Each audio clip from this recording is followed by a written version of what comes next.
If you're looking for some laid-back fun in the sun, Cocoa Beach on Florida's Space Coast has got you covered.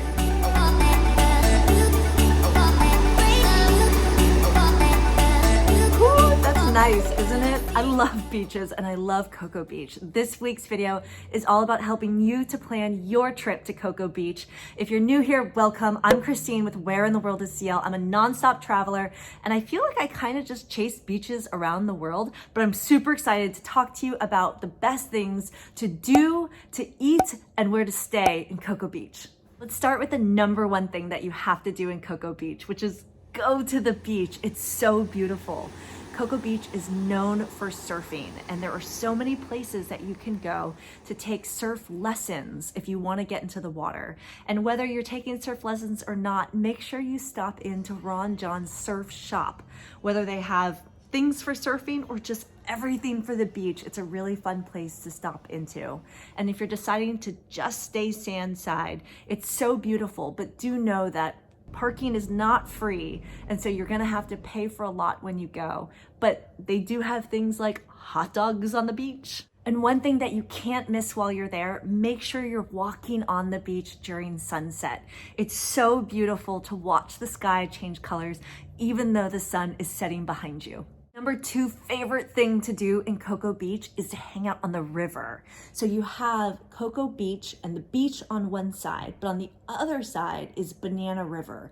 And I decided to rent an electric boat with wildlife water sports, which was such a fantastic way to enjoy the afternoon. It's a river, so it's brown, but it was really beautiful to see the fish jumping, and it's really quiet on the riverside, and it was a perfect way to spend an afternoon.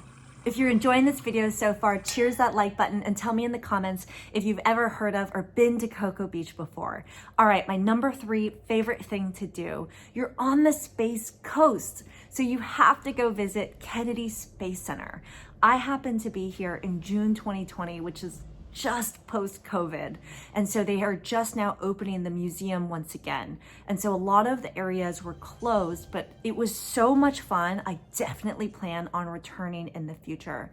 There are so many great exhibits and so many awesome things to learn and experience about NASA. Let's jump to where to eat in Cocoa Beach. I was floored by how good the food was there. You have to eat the seafood. I have two recommendations for you.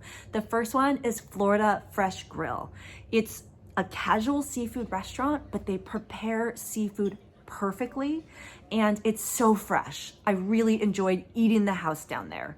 My number two recommendation for you is Fat Kahuna's, a tiny little restaurant with true aloha spirit, really great service and hospitality, and really amazing fresh seafood with really great Hawaiian flavors. I really enjoyed eating at both of these restaurants, and you have to go and you have to make reservations, especially for Fat Kahuna's.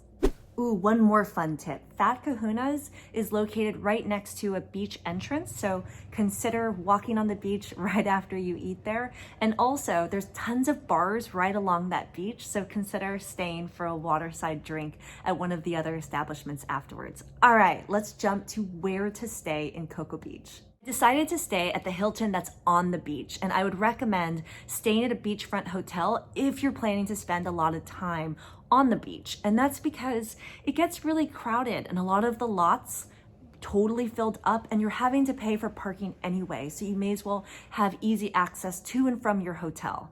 I did notice that accommodations, for what they are, were kind of pricey. So it's not the most luxurious hotels in the area, but they are modest and nice. But do expect to pay anywhere from $150 to $300 a night to stay at the oceanfront hotels. There are Airbnb options all around the area that are way more affordable, especially if you are not staying on the beach. So consider that as well.